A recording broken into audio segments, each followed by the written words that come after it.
그렇습니다. 얼마 전에 제가 국정원장 경질 이야기를 했었는데 틀린 얘기를 한 건 없습니다만은 근데 국정원장 경질의 그 진짜 이유는 다른 데 있었다는 그런 분석이 나와서 여러분들께 소개를 해드립니다.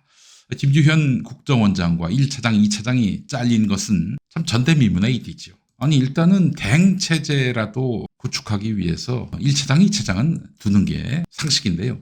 다 날렸어요. 빅3를 다 날려버렸어. 윤석열이가 뭐지 대노할 일이 있었나? 인사분란으로 인해서 벌어진 이 수습이 안 돼서 참다 못해서 날린 것이 사태의 본질인 것처럼 제가 말씀드렸는데 또 다른 무언가가 있다는 거예요.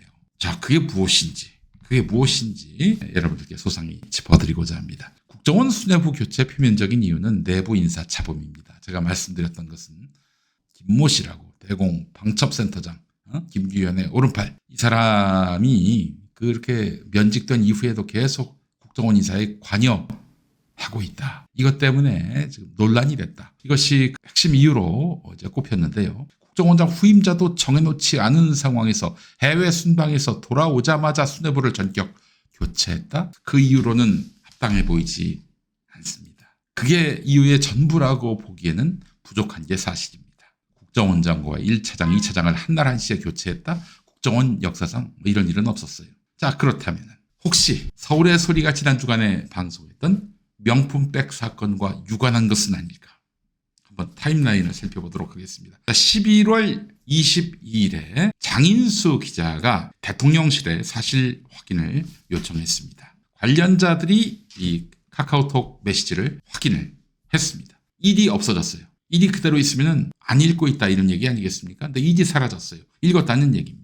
11월 22일은 윤석열이가 김건희하고 영국 순방 중이었습니다. 자, 11월 23일 윤석열은 영국 총리 관저를 방문하는데요. 이런 아주 멋들어진 자리, 영부인의 그 어떤 아우라를 과시할 수 있는 이런 자리에 김건희는 안 왔어요. 윤석열 혼자 왔어요. 왜 그랬을까? 11월 22일에 그 장인수 기자가 확인 취재차 대통령실에 문의를 했고 그 이튿날 영국 총리 관저를 가야 할 김건희가 모습을 드러내지 않았고 자, 그리고 11월 26일에 윤석열이가 돌아옵니다. 그리고 국정원 수뇌부를 몽땅 날려버려요. 자, 최재형 목사님, 통일운동가이신 최재형 목사님, 사실 이분이 이제 보수교단 목사님이세요. 전광훈하고 같은 교단, 대한예수교장로회 대신측 교단 소속이신데, 물론, 최재형 목사님은 그 전광훈 따위하고는 비교가 안 될 정도로 훌륭한 시대정신과 신앙심을 가지신 분이시죠. 근데 그분이 워낙 통일운동을 열심히 했고요. 미국 시민권을 갖고 있거든요.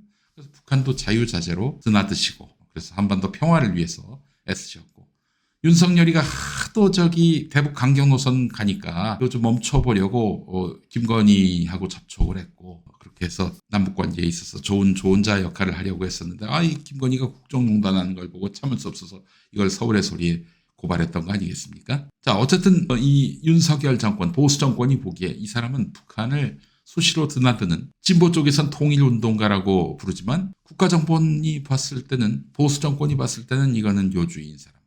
김건희와 만나서 명품백 건네고 이런 것들이 다 촬영, 녹화가 되고 그렇게 해서 좌파 매체에서 공개가 되고 윤석열이 빡치겠습니까? 안 빡치겠습니까? 국정원 너희 뭐했어? 너 요주의 인물 감시도 안 하고 그래서 한날 한시에 날린 게 아니겠는가 하는 게 이진동 뉴스버스 대표의 그 분석인데요. 자, 이진동 대표가 그래서 이 부분을 서울의 소리에 나와서 밝혔습니다. 이진동 대표의 말 들어보시죠. 사태 전반을 알 수 있는 질문지를 우리나라 시간으로 22일 오후 6시 반 무렵에 김건희 여사하고 대통령실에 다 보냈어요. 카톡으로. 맞아요. 대통령부터 이제 그 대통령실까지 대응을 해야 될 거 아닙니까? 토요일 날 한 번 더 보냈대요. 2번. 네. 29일, 그러니까 우리나라 시간으로. 그런데 이제 오자마자 정지를 했잖아요. 국정원장을. 타임으로 보면 이거란 말이에요. 그러면 왜 그랬냐? 우리 최 목사님 나와서 말씀하셨잖아요. 국가보안법 위반 수사도 받았다라는 거잖아요. 그러면 진보 진영에서 볼 때는 통일운동가고 그렇지만 이 보안당국에서 볼 때는 요주의 대상이잖아요. 계속 주의에 갖고 북한도 여러 번 왔다 갔다 하시고 그래서 놓쳤다고 보는 거예요. 그래서 너 간둬라 이렇게 된 저는 거다. 그렇게 봅니다. 알겠습니다. 왜 그러냐면 그래요. 예. 자, 엑스포도 외교와 정보력의 실패잖아요. 어제 사과했잖아요, 대통령. 네. 그런데 엑스포는 27일까지도 정부에서 역전할 거다 그랬잖아요. 그러니까 엑스포의 책임을 물은 건 아니에요. 알겠습니다. 네. 그래서 저는 이 사태가 지금 대통령실 공식적으로는 반응을 안 하지 밑에서는 대통령이 엄청 경로에 있다. 그리고 움직이고 있다. 저는 이렇게 보고 있습니다. 알겠습니다. 아니 근데 그 경로를 할 것 같으면 지 마누라한테 경로를 해야 되는 거 아닙니까? 그렇잖아요. 그 왜 받아 그거를? 그 사람하고 왜 접촉을 해? 야 성렬아, 네 마누라 잘못이야. 왜 꾸준 국정원을 탓을 해? 네가 잘못해놓고. 야 너 그래놓고 저 김건희한테 한마디라도 했어? 여보 미쳤어? 그 백을 왜 받아? 이렇게 야단을 쳐봤냐고. 내가 대통령인데 당신이 왜 그 백을 받으며 남북관계 개선을 하기 위해서 내가 역할을 하겠다느니 뭐 내가 대통령이 되니까 이딴 발언이나 하고. 당신이 대통령이야? 대통령은 나야. 당신 조용한 내조한다고 그랬잖아. 뭐야 이게 도대체? 라고 김건희한테 한마디라도 해봤나? 우리 저 윤석열이. 뭐야 도대체? 야, 네 마누라가 잘못해놓고 왜 국정원장 또 국정원 1차장 2차장을 건드려? 아이고 정말 참 한심합니다. 예. 자, 그래요. 그 국정원장 경질 진짜 이유는 한마디로 말해서 김건희 명품백 때문이었다. 국정원의 그런 내부의 인사 문제보다는 김건희의 국정 개입. 제가 한 표도 얻지 않았는데 대통령 코스프레를 하고 있는 이런 현실 국민들이 다 알아버렸잖아요. JTBC가 서울의 소리가 함정 취재를 했다 이런 것을 야마로 해가지고 보도를 했단 말이죠.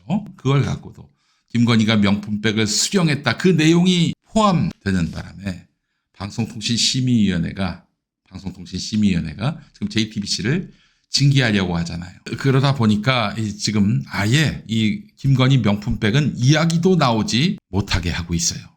여러분 이게 무시무시한 언론 통제 아닙니까? 그 자체는 있을 수 없는 일입니다. 받아서는 안 될 물품을 받은 거예요. 그 얼마나 큰 뉴스입니까? 그럼에도 불구하고 이게 한 줄도 안 나오는 이 현실. 무시무시한 언론 장악의 현실. 여러분들이 지금 두 눈 똑바로 보고 계시잖아요. 오늘 한겨레가 사설을 통해서 명품백 이거 대충 넘어갈 일이 아니다라고 내긴 했습니다만은 한겨레 경향도 열심히 보도 안 해요 지금. 야 윤석열 정권이 뭐라고 이렇게 그냥 무서워서 그냥 혹은 불이익 당할까봐 잘잘 매고 있는지 이런 새끼들이 지금 언론인이라고 자처하고 다니고 있어요. 어처구니 없습니다. 그래요. 우리 시청자분들의 반응도 좀 볼까요? 가을님, MBC도 언급은 하고 가야 하는 것 아님? MBC가 언급하기 좀 어려운 또 다른 측면도 있습니다. 장인수 기자가 사실은 9월에 MBC에 이 동영상 파일을 보도하겠다라고 했는데 MBC가 보도 못한다 그런 거 아니에요. 그래서 이 양반은 보도를 하기 위해서 MBC를 그만뒀습니다. MBC가 한 10년 차만 돼도 연봉이 1억이 넘거든요. 그런 직장을 그냥 때려치고 나온 거예요. 장인수 기자가. 여러분 얼마나 귀합니까? 이런 언론인들이 우리 주변에 있다는 것이 참 그래도 참 복되다라는 생각이 듭니다. 우리 민족이 완전히 나락으로 떨어진 것만은 아니다라는 생각이 들어요. 예.